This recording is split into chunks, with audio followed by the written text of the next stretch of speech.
raced back through Service Corridor 6. Creatures, split into pieces, lie on the deck having been sliced open by an explosion on this level. Some of the creatures are still half-human and in uniform. Corporal Ray strips 2 of the bodies of magazines for her weapon.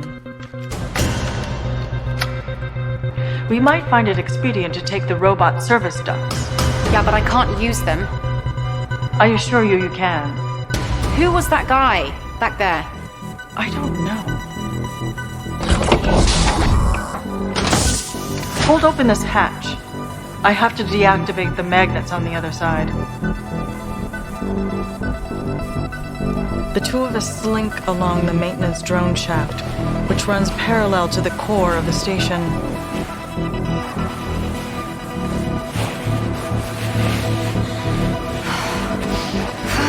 Preparing to actuate. I am gonna kill that pig-sticking ass wipe. Quiet. What's wrong?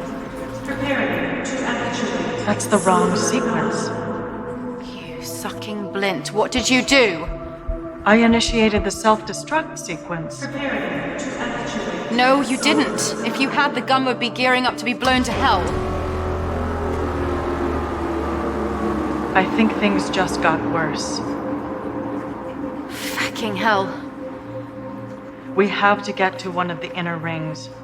There will be more oxygen there.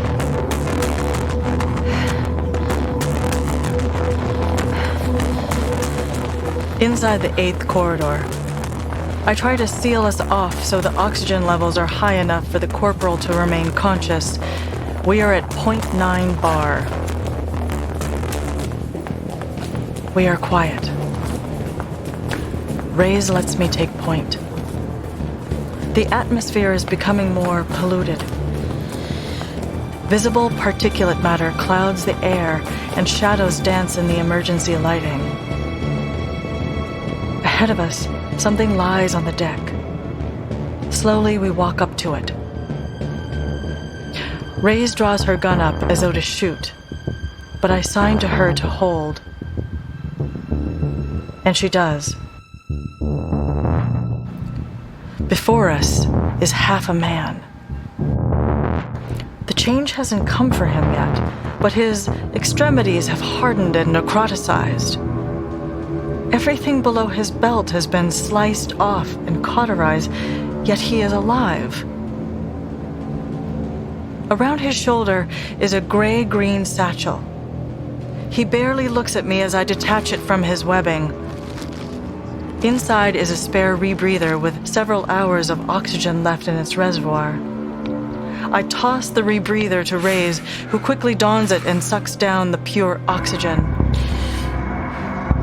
The man's uniform was black, with a sergeant's insignia on the collar. You're not so far gone you can't speak. Yes, I can still use my language. I understand your mental facilities will start to fail you, so I'm going to put this in a language everyone here can easily understand. What she means is... what in Strack is going on? What is going on? Look, you're Alliance Airborne. You're supposed to be on our scrubbing side. I know who you are. Tell me. You were with Omega Team. Yeah, that much we figured out. I was too. Go on. The first time I saw you, Helen, you were in Black Meridian armor. I was impressed that Airborne had brought in an android in this mission. Everything had gone sideways, and this was the first thing to go right. But then I saw you arguing with that new colonel who got assigned to us at the last minute. Tybalt.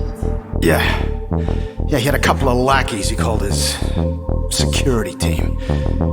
I think they were loaded up on pig sleepers. What's that? Psychoactive drug. Makes you compliant. Lowers IQ. Well, that explains a lot. I don't know what you were so pissed off about. I'd never seen an android angry before. But you were getting up in that colonel's business like... well, like there's no tomorrow.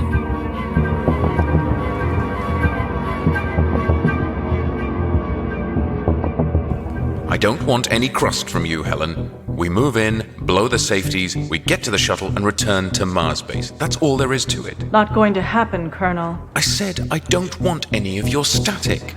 I will take out this station before I allow you to complete your mission. Helen, let's talk this out. I'm sure we can come to some reasonable consensus. I doubt that. Schroeder, take Sasser and Riggs. Make sure we've got no unfriendlies, all right? Yes, sir. Helen, let's talk in here. I think this med lab is a good place for this conversation. Later, Colonel Tybalt said you were malfunctioning. We saw you. You'd been shut down. Lying on the floor, eyes open, lifeless. Like a doll. No offense. None taken. It wasn't until later, when we ran out of air in the rebreathers, we couldn't make it up to the core, that I realized why you were arguing with Tybalt. Why? You knew. You figured it out. I guess with all that processing power they built into you, you can figure things like that out pretty quick, can't you? Somebody want to clue those of us in who have less processing power? Nobody could make it to the core. No one could actuate the destruct sequence. Not without an android. So, I don't know how he did it, but he did it. The station is set to self-destruct. What? Don't you get it? The mission wasn't to destroy the space station. This station, the whole thing, it's a weapon. The self-destruct is an Earth self-destruct. No. Just like no. the scripture says, I guess. No. Humanity will end itself. The solar gun. It's powering up now. When it's at full power, it'll unleash the solar gun on the planet. Burn up the atmosphere. Earth will be radioactive for 10,000 years. We'll find a way to abort. I wish you could. But it's too late. Colonel Tybalt. He's making his way to the shuttle. Now that the weapon has been activated, he's going to escape! That we can stop. Wait, please. Wait a moment. I'm not a very religious man, but Something moves beneath Schroeder's flesh. could you pray for me? I mean, after you kill me?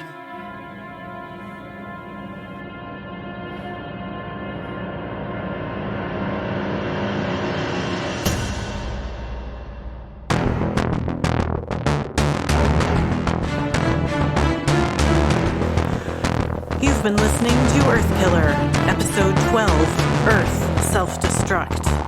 Written by Andrew Belware and Montserrat Mendez. Story by Montserrat Mendez. Produced by Laura Schlockmeyer. Starring Robin Kurtz. With Zoe Anastasiou as Reyes, Greg Oliver Bodine as Schroeder, and B.J. Burbage as Colonel Tybalt. Earthkiller is a Pandora Machine podcast composed and directed by Andrew Belware.